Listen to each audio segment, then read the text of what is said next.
Nous allons donc commencer avec la vue. La vision est un processus très complexe qui nécessite la participation de nombreux éléments des yeux et du cerveau. Notre capacité de voir commence lorsque la lumière reflétée d'un objet que nous regardons entre dans notre œil. Lorsqu'elle entre dans l'œil, la lumière n'est pas focalisée. La première étape dans la vision consiste donc à focaliser les rayons de lumière sur la rétine, qui est la mince couche photosensible située à l'intérieur de l'œil.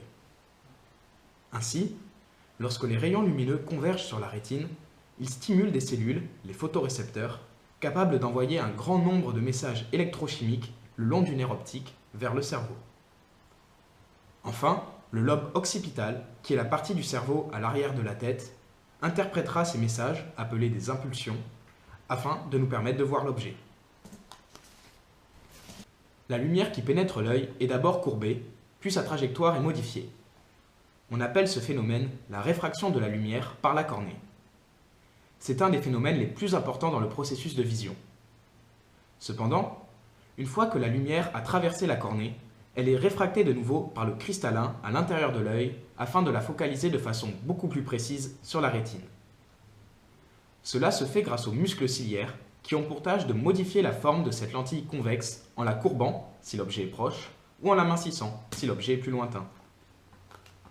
Ainsi, l'accommodation est le phénomène par lequel l'œil peut modifier sa vergence en déformant son cristallin. Il est nécessaire pour faire converger les rayons lumineux d'objets plus ou moins lointains en un même foyer. Idéalement, la lumière sera réfractée de telle sorte qu'une image précise se formera sur la rétine. Ensuite, deux types de photorécepteurs, les cônes et les bâtonnets, permettent de décoder notre vision du monde qui nous entoure.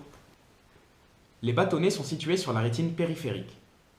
Ils nous permettent de voir malgré une lumière faible, mais sans distinguer les couleurs. Ils servent d'abord pour la vision de nuit et l'orientation visuelle. Les cônes sont situés sur la rétine centrale, au niveau de la fovea.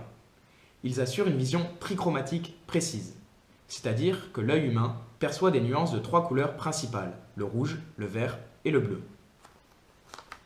Ces cellules photoréceptrices transforment la lumière en impulsions électrochimiques qui sont transmises au cerveau par les nerfs. Elles arrivent jusqu'au cortex visuel où elles sont déchiffrées et interprétées. Ainsi, l'image est remise à l'endroit puisqu'elle arrive inversée jusqu'au cerveau. Elle peut donc être visualisée par le cerveau de façon normale.